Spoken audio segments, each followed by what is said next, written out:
Hi everyone, today we're talking about Birdhouse Gourds. So how to grow them and how to harvest them. I'm Lisa from Down to Earth Gardening and Design, and I love this project because it is so easy to do.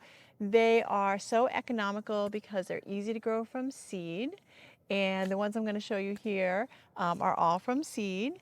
And they also are a wonderful project to do with kids because they're easy to grow, so you can garden with your kids and then you can dry them and have them for some crafts and make some birdhouses with them. So very economical, child-friendly activity. We've been growing these for a few years. I have a little clip of some of them in my daughter Hannah's garden. So funny story about that, talking about how they're so economical.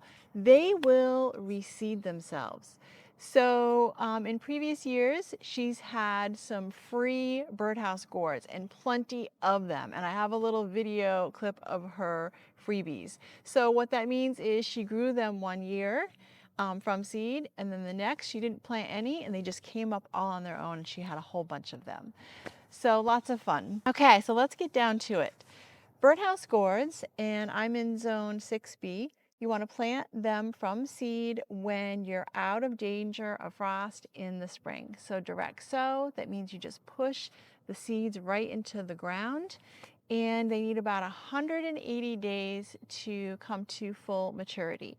So if you do have some volunteers and you're waiting for Birdhouse Gourds, they may take a little bit longer because they're reseeding themselves, so the timing may be a little bit different. Okay, where to plant them. So they do love their full sun, but the hot tip about where to plant them is they are aggressive climbers, as you're going to see in a minute here. So they're going to need a sturdy structure to grow on. And they do need a little bit of training. And I've been a little bit lax on that this year, and you will see how aggressive these are and how I have vines everywhere and in some undesirable locations over here. So I'm going to give you a tour in a minute, and we're going to see how they grew here down my steps, which makes it tough to get down the steps, and then I have some to harvest there too. So very sturdy structure you want, and you want to do a little bit of training, and they can be really beautiful too.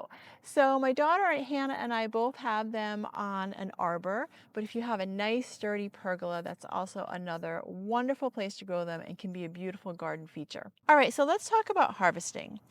So what you want to do is when you're getting your hard frosts, when those start to happen, you want to get out there and harvest them. So the problem is they will get soft and mushy if you are harvesting them too late after the frost. So that's really important. And P.S., if they are sitting on the ground, they will also rot. They'll get mushy. So they need to be suspended and off the ground. So timing for harvest is very important. So what you want to do also is just kind of wait for all the leaves to start getting crispy and passing. You'll see the vines will start to turn brown, and that's another hot tip that they're going to be ready. So some of these are a little immature, but I am going to be harvesting them as well because, again, I don't want to leave them to get mushy and rot on the vines. So you can see this one here is a good one, and it's ready. So even better if this stem right here is all brown, and I have one, I can show you an example, then that is a sure indicator that the timing is right to harvest your Birdhouse Gourds. All right, let's show you some others that we have on the vine here today.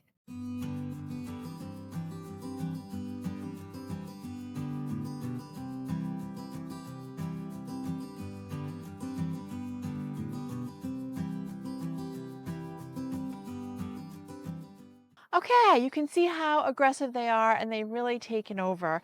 But I have a beautiful gourd that's hanging over here, and it does have a nice brown stem, so you can see. The other fun thing about doing this with the kids is it is a little bit like a treasure hunt because there's so many gourds on these vines here. It's kind of fun to dig in and find them. So this one here I've been eyeing for a while. And this is really a great sign right here.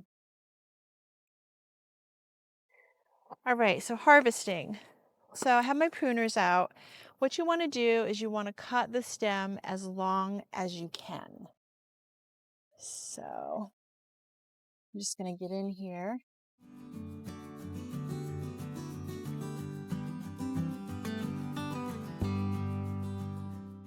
Okay, it's a little marked up because it was hanging on the rocks there.